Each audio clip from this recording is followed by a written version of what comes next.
Здравейте, приятели! Да ви покажа новия DAF XF. Току-що ми го дадоха, чисто нов. И сега го зареждам, че нямаше гориво ядво. Ще му направим едно ревю.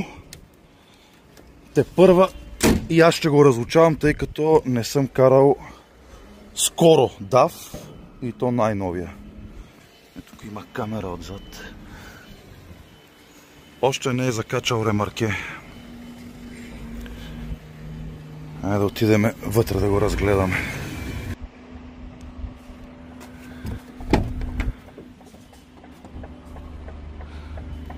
Както казах, все още и аз го разучавам.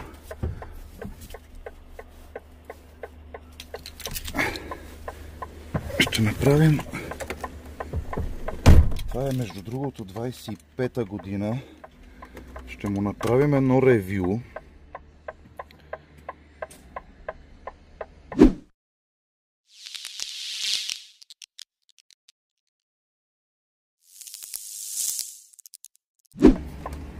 Без да искам спрях видеото. Това много ме кефи.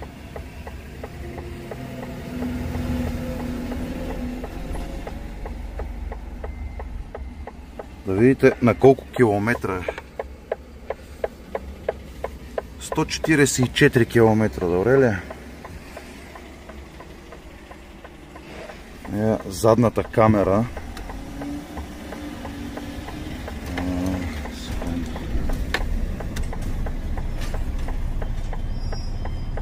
Това е задната камера отзад, но... Задната камера отзад.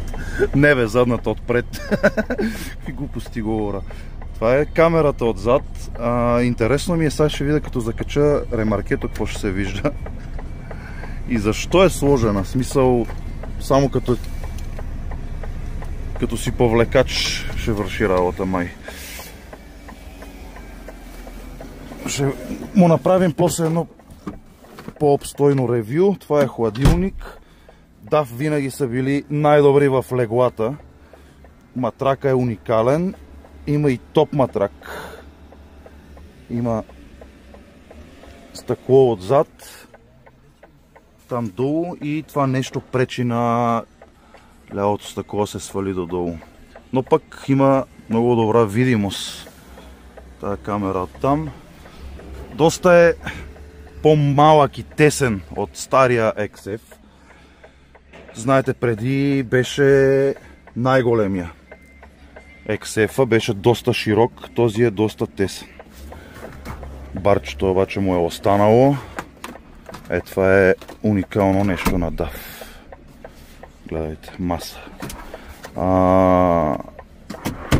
И новия XF доста са го стеснили. Тесен ми е определено, ми е доста тесен.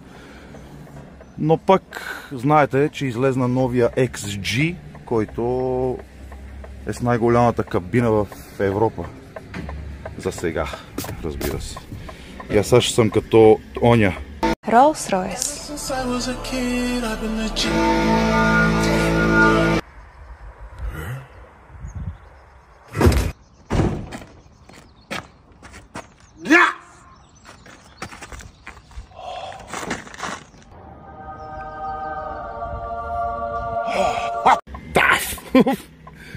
Отивам да си намеря ремаркето и после ще видя, ще снимам докато карам, ще му направим едно ревю, като цяло да ви кажем какви са ми впечатленията от новата дафинка. Видите, камерата като се закача, ремаркето горе-долу не прави нищо. Само мога да кажа, че ме обърква, вместо да ми помага.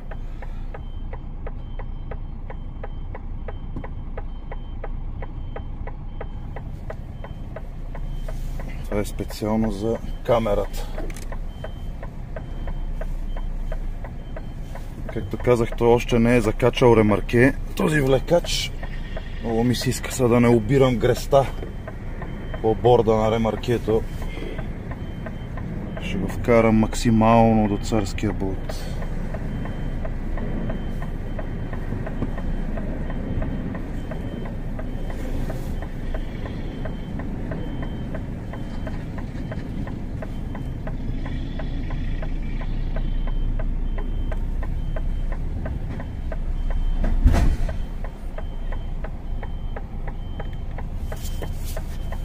И тази камера всъщност може би ще става, когато примерно на някаква такава маневра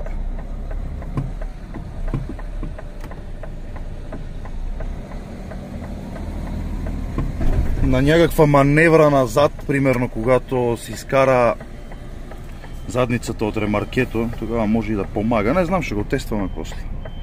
Але много дълго ще стане, но ако ви е интересно, гледайте. Ръчната е с копче. И това е. Тук ще видя после. Има DAF навигация. Абсолютно нищо не съм тествал до сега. Не съм, тъй като и нямам време. Че и курса е дълъг и се занимавам да... Хайде! Само да видите тази камера за какво е удобна. Май много внимание обърнах, ама ме кефи.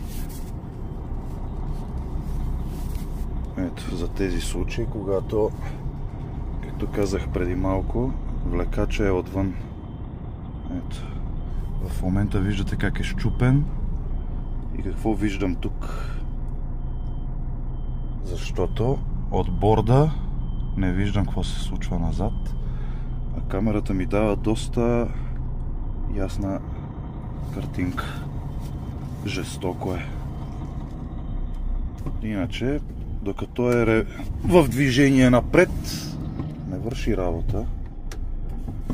Както и това стъкло отзад. Защото виждате сега на огледалото какво виждам. Само на долното малко, докато тук, когато направя ето така, виждам. Това долу също дава добра видимост, когато има кола до вас. Така че за тези стъкла и камерата, его виждате сега колко е счупен и как не виждам нищо. Оттам също. Като погледна тук, всичко е ясно. 10 от 10 за тези стъкла и камерата. Просто 10 от 10. Това ще е съвсем basic ревю, тъй като и аз самия все още не знам всичко по него. Каквото науча ново, ще го коментираме.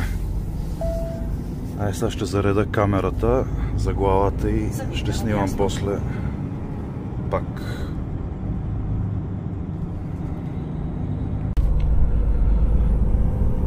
Както казах, ще снимам в движение, да го видим този DAF в действие.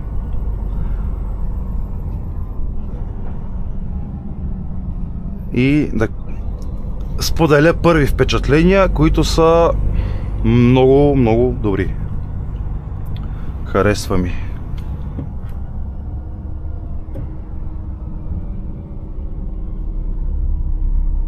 И няма как да е. Тези, които ме познават по-отдавна, знаете, че аз съм фен на DAF и на Volvo, така че няма как да не ми хареса. Въпреки че не е XG, но ай сега, нали, да сме доволни на това. XG-то е най-голямата кабина за сега в Европа като цяло. Сигурен съм, че всички марки ще я последват. Мисля, че я направиха с 5 или 10 см, не съм сигурен, по-дълга. И си представям тя каква е вътре. Някой ако кара XG, пишете в коментарите. Но и това е добро, въпреки че по-малка е от предния XF, но пък допреди XG-то XF беше най-големия. Но изкараха XG-то и XF-а вече е някаква средна такава, но пак е доста добре. Видяхте леглото, знаете на DAF леглото е най-доброто. Не е едно от най-добрите, то е най-доброто за спане. И сега с този топ матрак не съм лежал още да го пробвам. Но днес ми е дълъг курса, може да се наложи. Но да, с удоволствие бих спал на него да го пробвам. Удобен ми е, супер е. Тези тук барчета, виждате това отгоре голямото, масичката, тук отдолу има едно по-малко, тук отдолу огромно с къп холдерите. Удобно е, определено за шофьора е помислено. Още DAF-а като цяло си е един от най-удобните камиони, поне според мен, за шофьора и както се казва, за живеене е топ.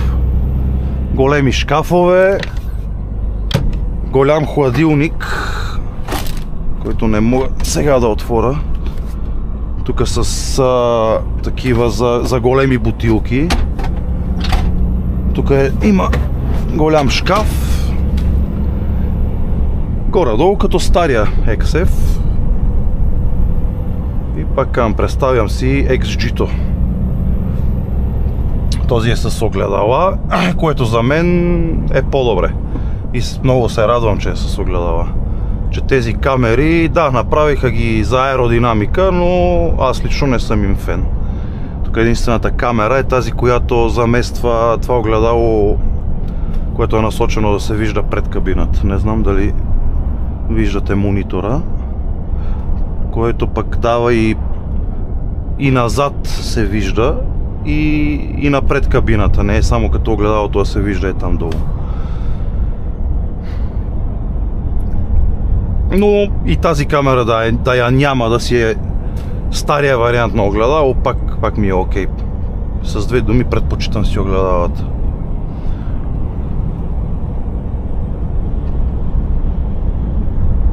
И както казах, едно съвсем basic на чист български ревю, първи впечатления. Екстрите, аз все още го разучавам. Разучих го, дето няма кой знае какво да... Тук доста му попромених по таблото и по визията. Харесва ми адаптивния круиз контрол. Са няма никой пред мен, но по принцип мери дистанцията пред превозното средство пред мен, както и с каква скорост се движи то. Което е нищо ново под слънцето. Не е измислено вчера. Ето, не знам дали го виждате. В момента този пред мен се движи с 112 км в час и е на 130 метра вече изчезва. Което е яко, но пак казвам нищо ново. Ето сега ще се покаже този. И като цяло този DAF не е излязъл вчера. Мисля, че от миналата година излезна и XG-то и този XF новия. Поправете ме ако бъркам, но мисля, че от миналата година. Просто е нов за мен. Тъй като тези, които ме следят, знаете, че фирмата, в която работя, до сега бяха само Скани. Преди това карах Мана за малко. И тук в тази фирма съм от 6-7 години. И са само Скани. До сега бяха само Скани, но сега мислят да ги сменят малко по малко. Една от базите вече от 3-4-5 месеца, да знам колко са с DAF-ове. Но при нас дойдаха от седмица. Са при нас видяхте, че този никой не го беше карал. Не беше закачал ремаркесе още. Вече е на 448 км. Аз съм минал, колко ще дойде това? 304. Тези 100 и колко километра го взех са точно от дето са го докарали от магазина до базата.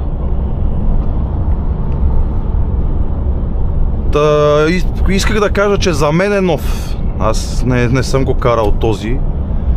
Карах само Scania до сега. Но пък и това не значи нищо. В смисъл, знаете, че тук камионите се сменят всеки ден. Не съм на него, утре ще съм пак на Scania, други ден пак на DAF и така. Не е само за мен.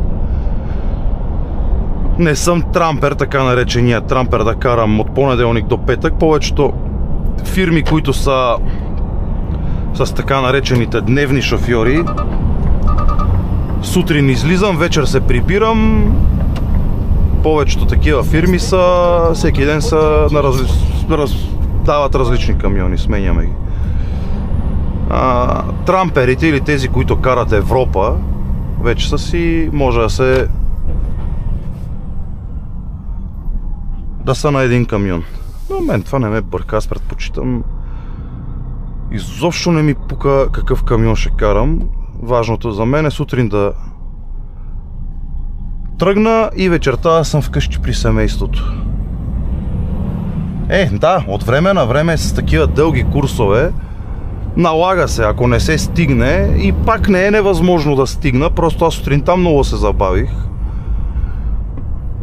И ако ме хване по-късно след обяд и задръстване и не стигна до базата, тогава може да се наложи да спа в камиона, но като цяло това е веднъж в месец. Но съвсем друга тема, пак отплеснах. Исках да покажа камиона и първи впечатления от него. Камерата, както вече казах, за мен това нещо е гениално. Първият момент, като я видях, викам, за какво е това нещо? Както казах и на вас, освен когато сме само по влекач, да гледаме, като паркираме като на кола. Само че после като се замислих, като видях всъщност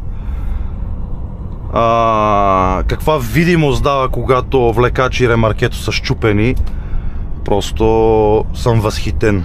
Както казах, 10 от 10 за прозорците отстрани, това отзад и камерата. Уникално е. След 2 км влезте в кръг. Много добре знаете, тези, които отдавна ме следите, знаете, че винаги съм казвал, няма срамно човек да слезне и да погледне. Особено когато е счупен. Нали, срамно е, когато се направи белята. Когато нямаме видимост, когато борда ни е закрил видимостта на огледалото и не сме сигурни, човек може да слезне и да провери. И тази камера вече пести това нещо. Като, не ме разбирайте погрешно, няма да спра да повтарям, че когато не сме сигурни е по-добре да погледнем. Но доста ситуации, които ми се наложи примерно да сляза да си погледна, това нещо ще ми го спести. Уникално, просто е. И няма да ви обяснявам на какво мерише. На ново. Обожавам я тази миризма. И кой каквото иска да ми говори, DAF, Scania, Renault, Volvo, каквото ще да е, и Iveco, ново е, хора. Новото си е ново. И те вече камионите, освен визията и това вътре, те вижте вече, че ги правят горе-долу еднакви. Става въпрос от към двигатели, от към здравина, от към всички горе-долу вече карат еднакво. Да, знам. Пак лично мнение, но според мен чупат се еднакво скъпи са за поддръжка горе-долу. Пак има, сега не мога да сравняваме Volvo с Iveco, но като цяло вече новите, вижте, всичко ново вече е така. Вижте, че и телефоните, един нов телефон държи 2 години, правят му апдейт уж да стане по-добро, те с апдейта го скапват. И камера, и дисплей, и батерия, и всичко, и си купувате нов. Така и с хладилници, с телевизори, и с колите, и с камионите. Там до гаранцията да изкара и оттам натам почват проблемите. Няма значение вече чак толкова много марката, като преди. Пак мое мнение, не ангажирам никого с него. Но да не става дълго, да не се отплесвам с странични неща. Както казах на чист български, едно съвсем basic ревю. Да го видим, да го усетиме. Ако ви е интересно, пишете в коментарите, може вече да му направим едно по-задълбочено. Трябва да правя пауза, ама стигам на магазина. Може да направим едно по-задълбочено, така... Излезте от кръговото, от втория изход. Ревю, да му разгледаме и копчета, и екстри, и всичко. Пишете, ако искате. Това беше съвсем така едно първо впечатление, защото пак за мен е нов. Много от вас вече може да сте го карали, да сте му навъртяли вече сума си километри, а сега, нали, като казвам, вау, вижте камиона, просто за мен е нов. Но за тези от вас, които не са карали такъв, пишете, ако искате едно по-сериозно ревю. И ще направя и в следващото видео, ще споделя и дали е било удобно леглото. Със сигурност ще е, сигурен съм. Убеден съм. Завийте надясно. Тук точно надясно няма да завием, ама... Това е, приятели, стигам на магазина. По един лайк, ако ви е харесало видеото. И ще се видим следващия път.